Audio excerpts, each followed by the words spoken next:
नमस्कार प्यारे दर्शकों, मैं आपका ज्योतिष मित्र आदित्य द्विवेदी स्वागत करता हूं आपके अपने YouTube चैनल नक्षत्र तक में। अगर आप अपनी कुंडली का परामर्श चाहते हैं, अपने प्रश्नों के उत्तर चाहते हैं, समस्याओं का समाधान चाहते हैं, खराब ग्रह दशाओं के उपाय जानना चाहते हैं, कुंडली मिलान करवाना चाहते हैं या किसी शुभ मुहूर्त के बारे में जानकारी लेना चाहते हैं तो आप हमारे नंबर पर हमें कॉल कर सकते हैं या व्हाट्सएप मैसेज कर सकते हैं।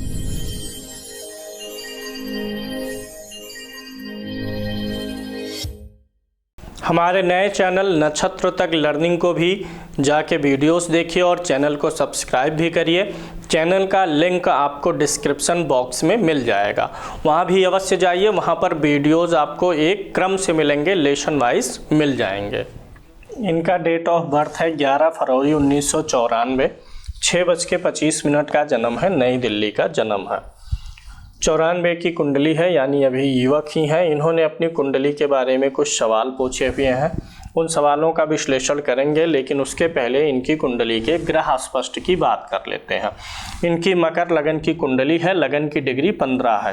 15 डिग्री का लगन होने से हम लगन को ठीक ठाक मान के चलेंगे कि लगन इनका अच्छा है, लगन इनका ठीक ठाक स्थिति में है। दूसरा, इनका सूर्य भी लगन में ही बैठा हुआ है, मकर राशि में है, 28 डिग्री का है। सूर्य डिग्री के लिए थोड़ा सा कमज़ोर हुआ है। चंद्रमा इनका कुंभ राशि में बैठा है, यानी इनकी कुंभ राशि भी बनेगी और इस राशि पे अभी इनकी 7.5 चल रही है। शनि की 7.5 का द्वितीय चरण प्रारंभ होगा। मंगल इनका मकर राशि में है, यानी उच्च का है, 17 डिग्री का है। थोड़ा सा अस्त का प्रभाव रहेगा, हालांकि सूर्य 28 डिग्री का है और मंगल 17 का हो रहा है, तो बहुत अस्त का प्रभाव नहीं रहेगा। बुध भी इनका कुंभ राशि में ही बैठा हुआ है, यानी कि बुध और चंद्रमा की युति है, 13 डिग्री का है, ठीक है। गुरु तुला राशि में 20 डिग्री का है। शुक्र इनकी कुंडली में कुंभ राशि पे 4 डिग्री का है। अब अगर सूर्य मकर में 28 का है और शुक्र कुंभ में 4 का है तो 6 डिग्री का ही अंतर है, यानी शुक्र इनको अस्त का प्रभाव देगा। शनि भी कुंभ राशि में, यानी शुक्र के साथ ही 7 डिग्री का है, लेकिन 9 डिग्री 10 डिग्री के करीब का अंतर हो रहा है, तो शनि अस्त होने के बावजूद भी फल देने में सक्षम है। राहु इनका वृश्चिक राशि पर है और केतु इनका वृषभ राशि पे है। लग्न में जो नक्षत्र बनता है वो श्रवण बनता है, यानी चंद्रमा का नक्षत्र है। सूर्य इनका धनिष्ठा नक्षत्र में है, यानी मंगल के नक्षत्र में है। चंद्रमा इनका धनिष्ठा नक्षत्र में है, मंगल के ही नक्षत्र में है। मंगल इनका चंद्रमा के नक्षत्र में है। अब यहाँ पर चंद्रमा और मंगल ने नक्षत्र परिवर्तन किया हुआ है, दोनों एक दूसरे के नक्षत्र में बैठे हैं। चंद्रमा मंगल के नक्षत्र में है और मंगल चंद्रमा के, तो नक्षत्र परिवर्तन राजयोग बन जाएगा। बुध इनका बैठा हुआ है राहु के नक्षत्र में, गुरु अपने ही नक्षत्र में बैठा हुआ है। कोई ग्रह अपने ही नक्षत्र में होगा तो अच्छा फल देगा। शुक्र इनका मंगल के नक्षत्र में बैठा हुआ है और शनि इनका राहु के नक्षत्र में है। राहु इनका शनि के नक्षत्र में है, यानी राहु और शनि ने भी नक्षत्र परिवर्तन किया हुआ है, तो नक्षत्र परिवर्तन राजयोग बनेगा। अगर कारक ग्रह 2 नक्षत्र का परिवर्तन करें आपस में तो उसे और भी बेहतर माना जाता है। आगे चलेंगे, इनकी लग्न कुंडली पर आ जाते हैं। ये सामने इनकी लग्न कुंडली है, आपको दिख रही होगी। लग्न, नवमांश और चलित तीनों कुंडलियों को एक साथ में लिया गया है। इनकी मकर लगन की कुंडली है। लग्नेश शनि द्वितीय भाव में अपनी मूल त्रिकोण राशि में बैठा हुआ है और जो इस कुंडली के 3 कारक ग्रह होते हैं, एक तो लगन का स्वामी शनि, दूसरा पंचम का स्वामी शुक्र, तीसरा भाग्य का स्वामी बुध। ये तीनों कारक ग्रह इनके एक साथ बैठे हुए हैं, यहीं पर द्वितीय भाव में बैठे हुए हैं। साथ ही साथ सप्तम भाव का स्वामी भी चंद्रमा भी बैठा है।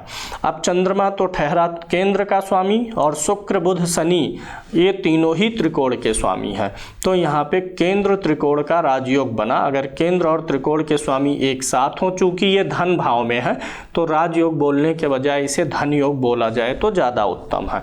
अगर ये केंद्र त्रिकोण में होता तो राजयोग बन जाता। तो चंद्रमा ने भी धन योग में भूमिका ली है। शुक्र और बुध का लक्ष्मी नारायण योग बना है। बुध और शनि का केंद्र त्रिकोण का धन योग बन गया। यानी इस भाव में जो ग्रह बैठे हैं, अगर वे भावेश अनुसार देखें तो अच्छे भावों के स्वामी हैं।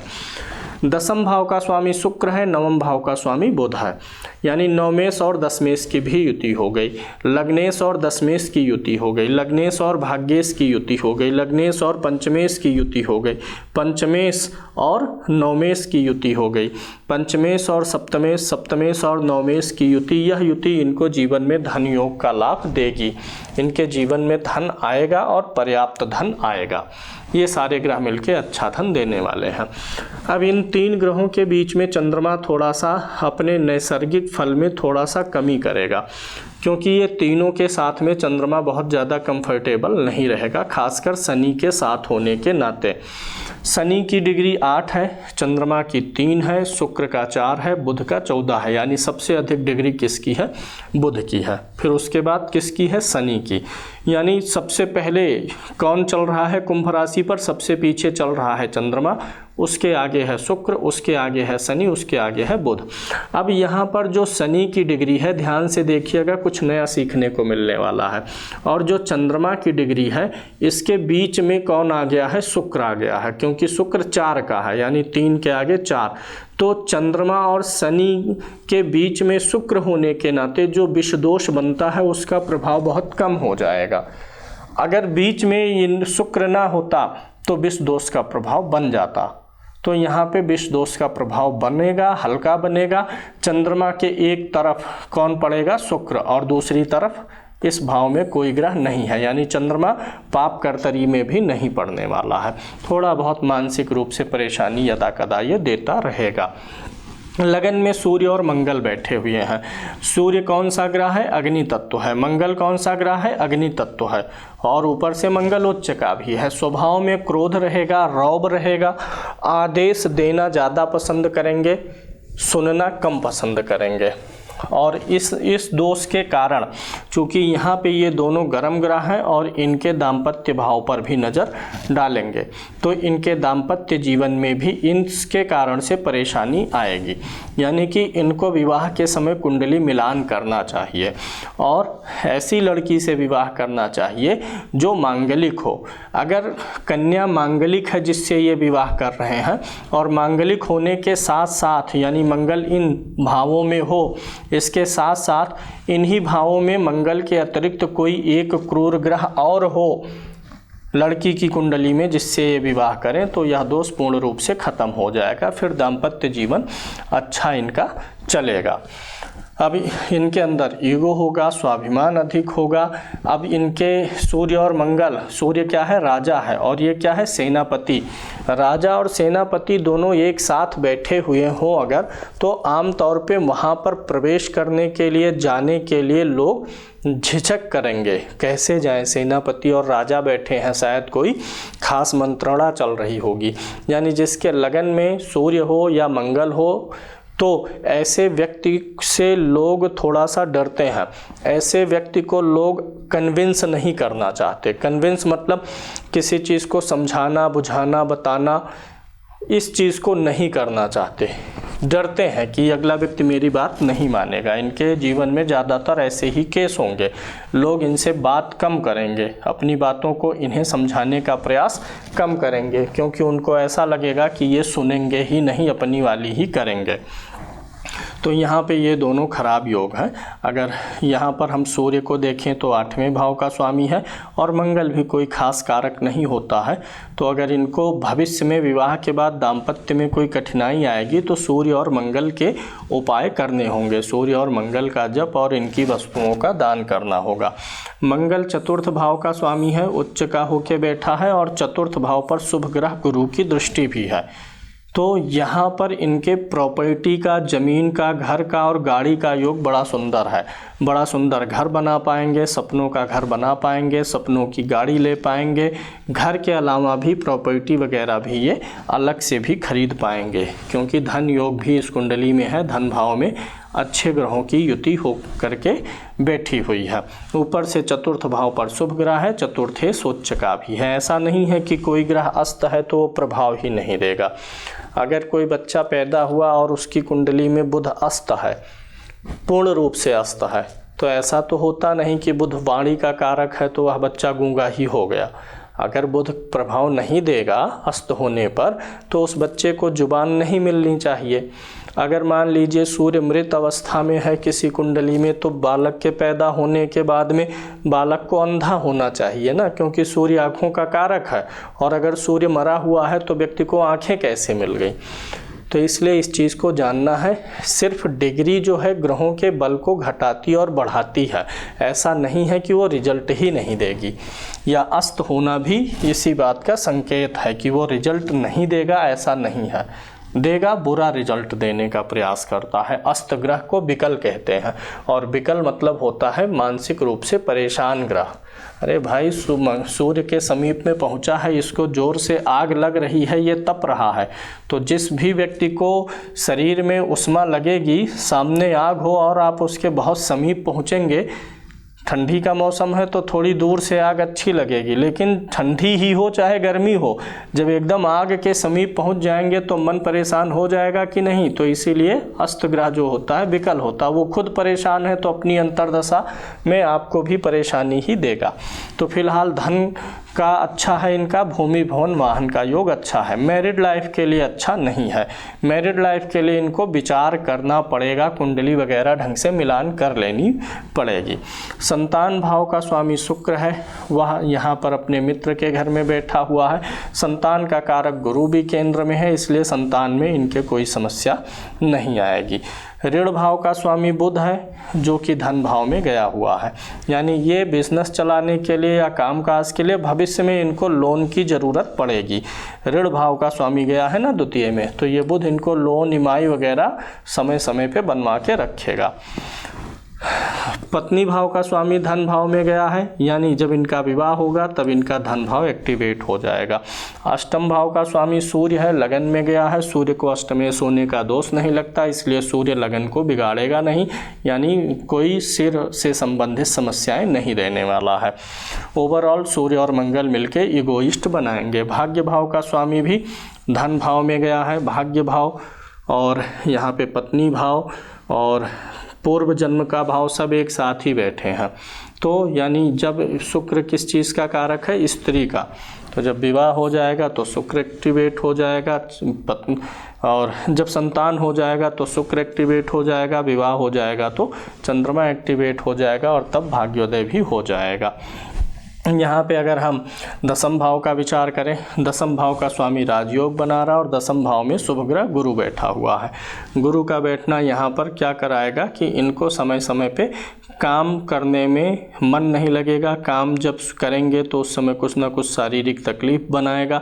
इन सब के होने के बावजूद भी गुरु की दृष्टि अच्छी है। धन का कारक ग्रह धन भाव को देख रहा है, मित्र के घर के चतुर्थ को देख रहा, और छठे भाव को जब गुरु देखता है तो व्यक्ति की किसी से शत्रुता नहीं बढ़ने देता, व्यक्ति समझौतावादी हो जाता है, शत्रुओं से समझौता करके आगे बढ़ता है, ना कि जिद करे, ना उनसे प्रतिशोध लेने की भावना करे। तो अच्छी चीज़ है, गुरु अच्छा है। लाभ भाव में राहु अच्छा रिजल्ट देता है, मंगल की राशि में है, मंगल लगन में है, यहाँ से भी इंडिकेशन मिलता है कि कुछ स्वभाव में उग्रता ही रहने वाली है। दुव्यय भाव का स्वामी गुरु आकर के बैठा हुआ है कर्म भाव में, यानी कि अगर व्यय भाव का स्वामी कर्म का स्वामी व्यय में जाए तब तो नहीं ठीक है, लेकिन व्यय का कर्म में आया है तो ये बाहर से भी पैसा कमा लेंगे, इनके पास काम की कमी नहीं रहेगी, और ये ऊपरी इनकम करने का भी जुगाड़ लगा सकते हैं, या एक से अधिक स्रोत से भी आमदनी कर सकते हैं। उपाय की बात करें तो इनको शुक्र का और बुध का स्टोन पहन लेना चाहिए, शुक्र और बुध का स्टोन पहन ले। मंगल और सूर्य के लिए दान करते रहेंगे। अगर इनको गुस्सा अधिक लगे, इनको ऐसा लगे कि लोग अपनी बातें इनको कन्विंस नहीं करना चाहते, तो सूर्य मंगल का जप और दान करें। इसके अलावा अन्य किसी उपाय की ज़रूरत यहाँ से नहीं बनेगी। अभी चूँकि इनकी कुंभ राशि है, इसी राशि पर शनि चल रहे हैं, 7.5 चल रही है, तो इनके शरीर में आलस्य बना रहेगा, थोड़ा थोड़ा थकान भी लगा रहेगा। जब 7.5 खत्म होगी तो इनकी गति तेज बनेगी। इनकी कुंडली में, नवमांश कुंडली में अगर हम देखें तो लगन का स्वामी शुक्र है, यहाँ पर बैठा हुआ है, नीच राशि में नहीं है, ना ही लगन में कोई नीच का ग्रह है।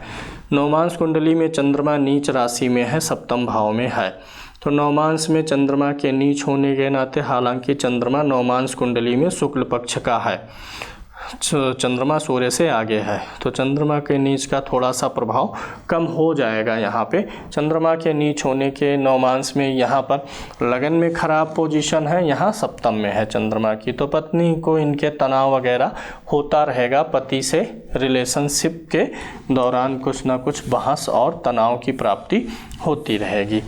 अभी इनके दूसरे चक्रों पर चलते हैं और फिर वहाँ भी कुछ देख लेते हैं। अच्छा, इन्होंने एक चीज़ पूछा था, सूर्य कुंडली सामने है, यहाँ पर इन्होंने पूछा है कि ये क्या शेयर मार्केट में ट्रेडिंग कर सकते हैं, फॉरेक्स की ट्रेडिंग कर सकते हैं कि नहीं कर सकते हैं। तो देखिए, ये ट्रेडिंग कर सकते हैं। एक तो आकस्मिकता का कारक का केतु यहाँ पर बैठा हुआ है, केतु जो है या राहु की पोजीशन यहाँ पे लग्न कुंडली में अगर यहाँ पर है, केतु या राहु में से कोई एक, तो अच्छा है। इस भाव का स्वामी शुक्र बुध के साथ में ही बैठा है। शेयर मार्केट का कारक ग्रह कौन सा होता है? बुध, और पंचम भाव शेयर मार्केट का, तो शेयर मार्केट से जुड़े हुए काम ये कर सकते हैं। शेयर मार्केट में इनको लाभ होगा। हालांकि 7.5 जब तक है तब तक संभाल के चलें, क्योंकि 7.5 जीवन में सबक सिखाती ही सिखाती है, तो 7.5 इनको सिखाएगी। हानि तो इनको 7.5 के दौरान होता ही रहेगा। 7.5 के बाद ये वहाँ से अच्छा लाभ कमा सकते हैं। ये जो है शेयर मार्केट से, कमीशन से, फॉरेक्स से आदि से पैसा कमा सकते हैं। सूर्य कुंडली देख लेते हैं। सूर्य कुंडली मतलब जीवन में मान सम्मान कैसा रहेगा। सूर्य कुंडली के लग्न में ही बैठा हुआ है उच्च का ग्रह, और सूर्य भी यहीं पर बैठा हुआ है। यानी सूर्य कुंडली बताती है कि जीवन में इनको मान सम्मान अच्छा मिलेगा, लोग इनसे डरेंगे, भयभीत रहेंगे, इनकी इज्जत करेंगे। तो सूर्य कुंडली अच्छी है। सूर्य कुंडली के अनुसार इनका राजयोग भी बनता है, क्योंकि 2 अग्नि तत्व सेनापति और राजा दोनों एक साथ हैं। गुरु की भी चतुर्थ पर दृष्टि है, तो सूर्य कुंडली इनकी अच्छी है, मान सम्मान अच्छा रहेगा। चंद्र कुंडली देख लेते हैं। चंद्रमा से मन का विचार होता है। इनका मन भोग कारक शुक्र के साथ है और विरक्ति कारक शनि के साथ में है, और बुद्धि के कारक बुध के साथ में है। तो इनके अंदर कभी कभी भोग की बड़ी इच्छा उत्पन्न होगी, मतलब भोग विलास की, लग्जरी लाइफ में बढ़ाने की। फिर कभी कभी सोचेंगे कि नहीं, ये सब बेकार है, क्योंकि शनि चंद्रमा मन है, मन जिसके साथ होगा मन वैसा ही बनेगा। यानी कि ये ना तो पूर्ण रूप से भोगवादी बन पाएंगे, ना तो पूर्ण रूप से ये वैराग्यवादी बन पाएंगे। कभी रुझान इधर, कभी रुझान उधर, इनका ऐसे चलता रहेगा। इसी चीज़ में इनकी बुद्धि लड़ती रहेगी। लग्न कुंडली का विश्लेषण हो ही गया। होरा कुंडली भी इनकी ठीक है, क्योंकि सूर्य की होरा है, और सूर्य की होरा में सूर्य स्वयं बैठा है, उसका स्वामी मित्र बैठा है, स्वामी चंद्रमा बैठा हुआ है। सूर्य की होरा में जन्म होने से व्यक्ति अपने बाहुबल से, अपने मेहनत से जीवन में सफल होता है, और चंद्र की होरा में जन्म होने से व्यक्ति पितरों के आशीर्वाद से सफल होता है। तो होरा कुंडली भी इनकी ठीक है। देशकाल कुंडली देख लेते हैं। देशकाल कुंडली जो होती है, ये हमारे मेहनत और परिश्रम की कुंडली होती है, कि व्यक्ति जीवन में कितना मेहनती होगा, परिश्रमी होगा, छोटे भाई बंधुओं का कितना साथ मिलेगा।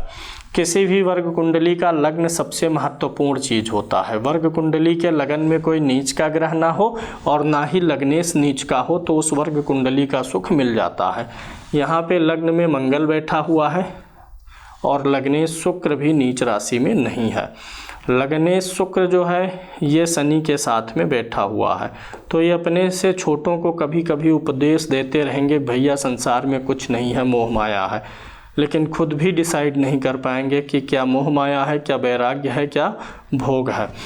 देशकाल कुंडली में बुध और गुरु की स्थिति अच्छी है, धन भाव में है, बुध अपनी ही राशि का है और गुरु भी ठीक ठाक है। तो छोटे भाइयों के माध्यम से, छोटे भाइयों का सलाह ले करके अगर ये अपने से जो छोटे मित्र हों, छोटे भाई हों, तो सलाह ले करके शेयर मार्केट में काम करें तो ज़्यादा अच्छा रहने वाला है। सूर्य भी इस कुंडली में ठीक ठाक है। राहु मंगल की राशि में बैठा और मंगल देख रहा है, इसलिए मंगल ने राहु को भी कंट्रोल कर लिया है। ओवरऑल ठीक है, क्योंकि कोई ग्रह नीच राशि में नहीं है।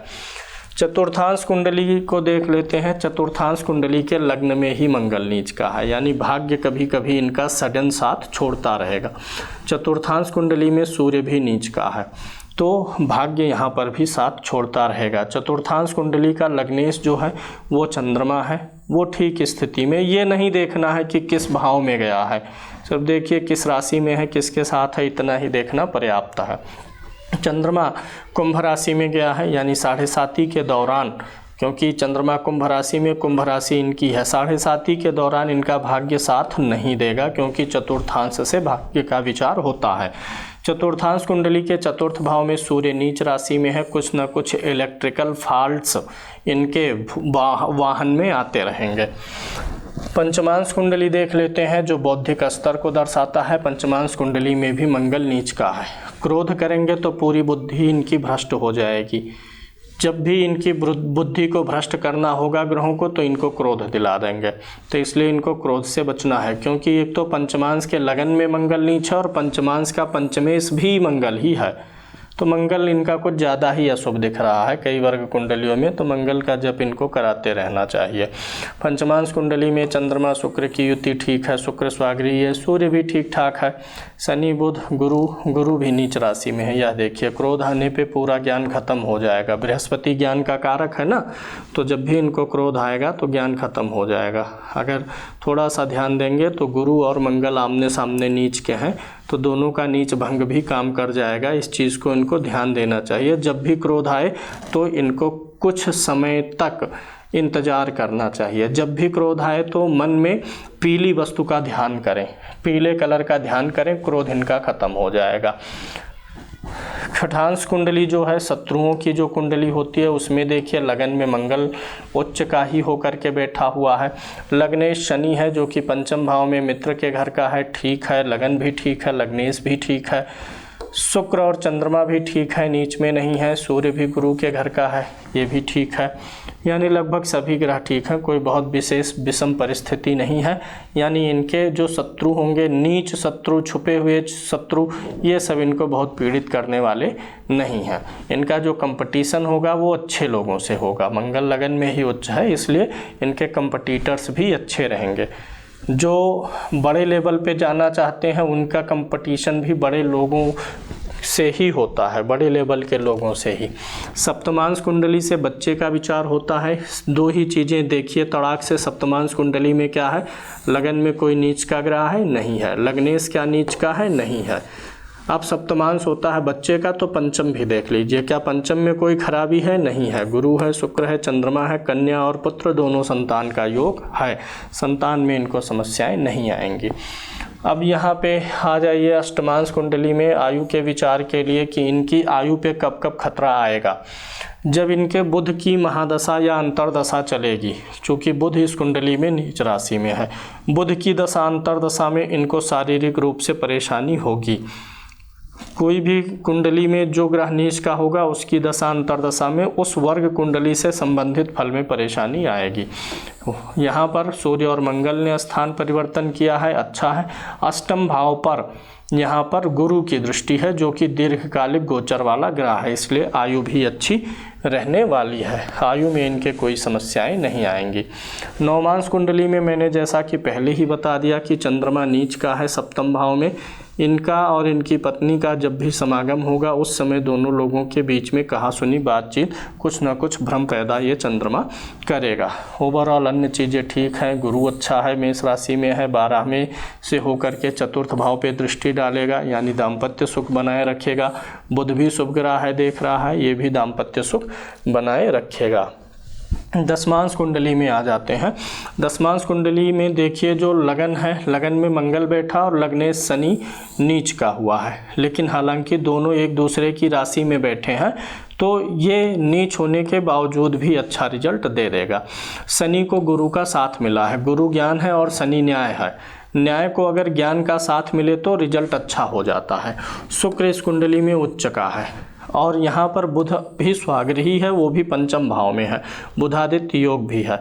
शेयर मार्केट में सफलता ये पा जाएंगे। इसके अलावा कमीशन से जुड़े हुए काम, आईटी और इंटरनेट से जुड़े हुए कार्यों में भी इनको सफलताएं मिल जाएंगी। एकादशांश कुंडली जो होती है लाभ का विचार, यानी इनकी क्या मनोकामनाएं पूर्ण होंगी कि नहीं होंगी। लगन का जो स्वामी है वो गुरु है और गुरु महाराज बैठे हुए हैं शुक्र के घर में यहाँ पर, और शुक्र महाराज जो लाभ भाव के भी स्वामी हैं वो बैठे हुए हैं यहाँ पर चंद्रमा के साथ में। अब गुरु की युति जो बनी हुई है ये सूर्य के साथ में भाग्य भाव के स्वामी के साथ में बनी हुई है। लाभ भाव में राहु 11th हाउस में अच्छा होता है। इस कुंडली में कोई ग्रह नीच का नहीं है। पैसा बचाने की इनकी जो इच्छा रहेगी बैंक बैलेंस की वो पूरी कर ले जाएंगे। चीज़ों को जुगाड़ से पाएंगे क्योंकि राहु लाभ भाव में है ना, तो राहु जो है जुगाड़ लगा करके कोई भी चीज़ इनको ज़रूरत होगी, गाड़ी लेना होगा, घर लेना होगा, तो जुगाड़ लगा करके अगर 1 लाख रुपए इनके पास है और 10 लाख की ज़रूरत है तो 9 लाख का ये जुगाड़ लगाएंगे। जुगाड़ लगा के मनोकामनाओं की पूर्ति होती रहेगी। तो इस प्रकार से द्वादशांश कुंडली भी यहाँ पर देख लेते हैं। पिता के सुख का विचार होता है। लगन में ही मंगल नीच का होके बैठा है और लग्नेश चंद्रमा हालांकि अच्छा है। लग्नेश चंद्रमा मीन राशि में है। पिता के सुख और स्वास्थ्य में कमी करेगा ऐसा मंगल। जब भी मंगल की दशा अंतर्दशा आएगी तो पिता को स्वास्थ्य से संबंधित समस्याएं ये देने का प्रयास करेगा। खुड़सांस कुंडली जो होती है वाहन के सुख का होता है। लगन का स्वामी गुरु है जो कि शनि के घर में बैठा है और लगन में शनि बैठा है, यानी शनि और गुरु ने स्थान परिवर्तन किया हुआ है। वाहन का सुख इनको बहुत अच्छा मिलने वाला है। हालांकि यहाँ के चतुर्थ भाव में जो बुध नीच का बैठा है, जब भी बुध की अंतर्दशा आएगी तो इनका वाहन बिगड़ेगा, वाहन पे पैसा खर्चा करवा देगा। चंद्रमा की दृष्टि है, शुभ ग्रह है, ठीक है। मंगल इस उच्च का है। मंगल उच्च का होने का मतलब जो पंचम भाव का स्वामी है वाहन से चतुर्थ भाव से द्वितीय भाव, यानी अगर ये वाहन से पैसा कमाना चाहेंगे तो पैसा भी कमा सकेंगे। उपासना और ज्ञान की अगर हम बात करें तो इनका जो लगन है विषांश कुंडली का लगन शनि का है, कोई नीच का ग्रह नहीं है। चंद्रमा शुक्र की युति है, ठीक है। देवी की उपासना करना इनके लिए ज़्यादा ठीक रहने वाला है। देवी वर्ग में किसी की उपासना ये करें। तो इस प्रकार से लगभग मैंने इनकी सभी वर्ग कुंडलियों का विश्लेषण किया। इधर जो है जुड़वा बच्चे होते हैं तो उनकी कुंडलियों का विचार करते हैं। खोडस वर्ग को भी मैं इनको समझा देता हूँ। इनके सामने ये कुंडली रहेगी और ये इसी से समझ लेंगे कि इनका कौन सा ग्रह कब किस मामले में नुकसान करने वाला है। जैसे मान लीजिए ये हो गई इनकी होरा कुंडली, ये है देशकाल कुंडली, चतुर्थांश कुंडली। इनको देखना है कि जैसे देशकाल कुंडली में जो ग्रह नीच राशि में होगा जब उसकी दशा आएगी तो इनके भाई बहनों को तकलीफ देगी। चतुर्थांश कुंडली में जो ग्रह नीच का होगा, ग्रह यहाँ से मिलाइए, राशि यहाँ से मिलाइए। चतुर्थांश कुंडली में जैसे देखिए चतुर्थांश में सूर्य को देखिए और चतुर्थांश कुंडली में सूर्य कहाँ है, तुला राशि में है। तो जब भी सूर्य की दशा अंतर्दशा आएगी तो अन्य चीज़ों के लिए अच्छी रहेगी, लेकिन चतुर्थांश कुंडली से जिस चीज़ का विचार होता है उसमें वो समस्या पैदा करेगा। इसी प्रकार से सभी कुंडलियों का देखा जा सकता है। जैसे यहाँ पर मंगल का देखिए, मंगल कर्क राशि में है यानी नीच राशि में है। किस कुंडली में, चतुर्थांश में ही। तो जब भी मंगल की दशा अंतर्दशा आएगी तो चतुर्थांश कुंडली से हम भाग्य का विचार करते हैं तो भाग्य में कमी आएगी, वाहन आदि के सुख में कमी आएगी, कोई ना कोई दिक्कत होगी। इसी प्रकार से सारा मिला करके देखा जा सकता है। जैसे दशमांश कुंडली सबसे मुख्य यही ले लेते हैं। दशमांश कुंडली का लग्न कुंभ है, सूर्य मिथुन राशि में है, चंद्रमा मीन में है, ठीक है। मंगल कुंभ में है, ठीक है। बुध मिथुन में है, ठीक है। गुरु मेष में है। तो गुरु मित्र के घर में यानी गुरु की दशा अंतर्दशा में दशमांश कुंडली का अच्छा रिजल्ट मिलेगा। चंद्रमा मीन राशि में है, मित्र के घर में है, अच्छा रिजल्ट मिलेगा। सूर्य मिथुन में है, सामान्य फल देगा। इसी प्रकार से मंगल कुंभ में है, शत्रु के घर में है, सामान्य फल देगा। बुध मिथुन में है यानी दशमांश कुंडली में बुध अपनी ही राशि में है, अच्छा रिजल्ट देगा अपनी दशा अंतर्दशा में। शुक्र दशमांश कुंडली में उच्च का है, दशा अंतर्दशा में शुक्र दशमांश कुंडली यानी रोजगार के लिए अच्छा रिजल्ट देगा।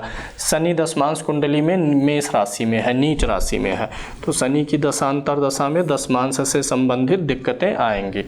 इसी प्रकार से सभी ग्रहों का ये विचार कर सकते हैं। आगे देख लेते हैं इनकी कुंडली में ग्रह मैत्री वगैरह ये सब इनको पीडीएफ से भेजा जाएगा, ये अपने पीडीएफ से देख करके विचार करेंगे। अष्टक वर्ग पर अब सीधे आ जाते हैं। अष्टक वर्ग की कुंडली, सर्वाष्टक वर्ग की कुंडली आपके सम्मुख है, आपको दिखाई भी दे रही होगी। मैं थोड़ा सा इसको जूम आउट करता हूँ। ये देखिए इनकी सर्वाष्टक वर्ग की कुंडली है। इनके लगन में 22 पॉइंट्स बने हुए हैं, 22 शुभ बिंदु मिले हुए हैं। मकर लगन की कुंडली हुई, ये तो लग्न है, और ये क्या है, 22 बिंदु बने हुए हैं। एवरेज हम कितने को मानते हैं, 28 को, यानी लगन में 28 से कम है, और लगन में इनके क्रूर ग्रह भी बैठा है, यानी इनकी सहन शक्ति कम रहेगी। द्वितीय भाव में 24 बिंदु मिले हुए हैं, एवरेज से कम है, यानी द्वितीय भाव में किसी भी ग्रह का गोचर इनको धन के लिए अच्छा नहीं रहेगा। लगन में किसी ग्रह का गोचर अच्छा नहीं रहेगा। तृतीय भाव में गोचर किसी ग्रह का बहुत अच्छा परिणाम नहीं देगा। जब इनकी कुंडली में गोचर में कोई ग्रह चतुर्थ भाव में आएगा तो बहुत अच्छा रिजल्ट देगा, 32 बिंदु है। पंचम भाव में अगर कोई ग्रह गोचर करता हुआ आएगा तो 21 पॉइंट्स है, बहुत अच्छा नहीं रहेगा। छठे भाव में जब कोई ग्रह गोचर करता हुआ आएगा तो 30 पॉइंट्स है, तो छठे भाव का फल बढ़ेगा, यानी प्रतिस्पर्धा उस समय बढ़ेगी। सप्तम भाव में कोई ग्रह गोचर करता हुआ आएगा, 31 पॉइंट्स हैं, बहुत अच्छा है। अष्टम भाव में 26 पॉइंट्स हैं, कोई ग्रह गोचर करता हुआ आएगा तो इनके लिए अच्छा रहेगा। 26 बिंदु है, मुसीबतें कम आएंगी, स्ट्रगल कम रहेगा।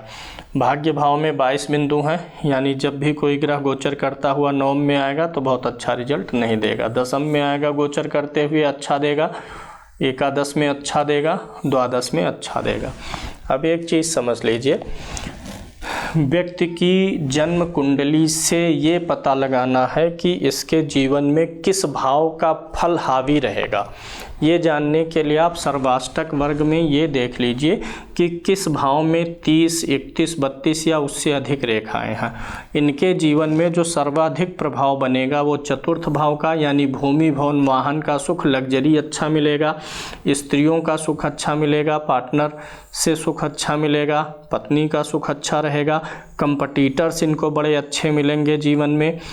कर्म भाव में 35 पॉइंट्स हैं, यानी ये हमेशा जीवन में कर्मशील रहेंगे, इस भाव का फल जीवन में हावी रहेगा।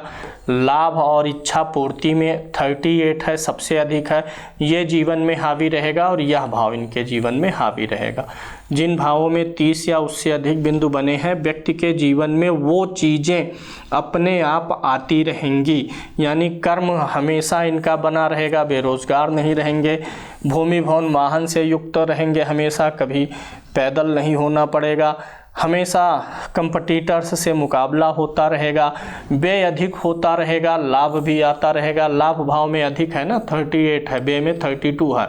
जिसके लाभ भाव में व्यय भाव से अधिक बिंदु हैं, ऐसे व्यक्ति के पास खर्चा करने के बावजूद भी पैसे बचते हैं। कुछ लोग कहते हैं पंडित जी पैसा खूब आता है बचता नहीं है, तो यहाँ से आप मिला सकते हैं कि अगर व्यय भाव से ज़्यादा बिंदु लाभ भाव में होगा तो पैसा आएगा भी, खर्चा भी करेंगे, उसके बावजूद भी बचेगा।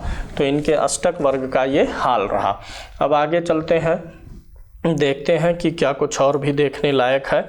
दशा महादशा का जहाँ तक सवाल है उसका रिपोर्ट इनको हम व्हाट्सएप कर देंगे PDF बना करके कि किस महादशा में किस अंतरदशा में क्या होना है। ये बीता हुआ है महादशा, इधर आने वाली दशाएं हैं 2021, 24, 25, ये सब इनको हम PDF में भेजेंगे, ये स्वयं पढ़ेंगे तो ज़्यादा ही अच्छा रहेगा। इसके अलावा इनकी कुंडली में क्या क्या योग बने हुए हैं उस पर भी थोड़ा सा चर्चा कर लेते हैं। जन्म कुंडली में योग, इधर देखिए सारा फल तैयार है। गुरु महादशा कब से है, कब तक है, क्या रिजल्ट होगा, किस भाव में आपकी जन्म कुंडली में गुरु दशम भाव में स्थित है तथा दशम भाव सम्मान, नाम और यश, आचरण, पद और प्रतिष्ठा का है, तो गुरु का स्वभाव कैसा है, फिर रिजल्ट कैसा देगा, ये सब विवरण इनको PDF से प्राप्त होगा। आगे इनके सीधे सीधे योग पे चलते हैं, जन्म कुंडली में बनने वाले योगों के बारे में। यहाँ पर देखिए कुछ योग लिखा गया है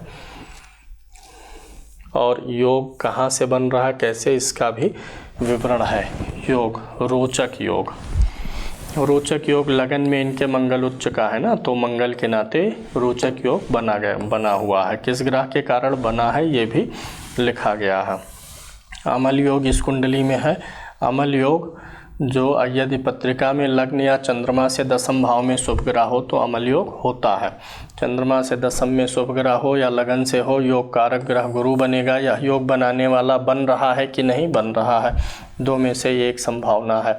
ऐसे अन्य योग यहाँ देखिए संभावना कितनी है, 72 में से 1, यानी यह योग बना है लेकिन इस योग में बल नहीं है, इस योग का फल नहीं मिलेगा।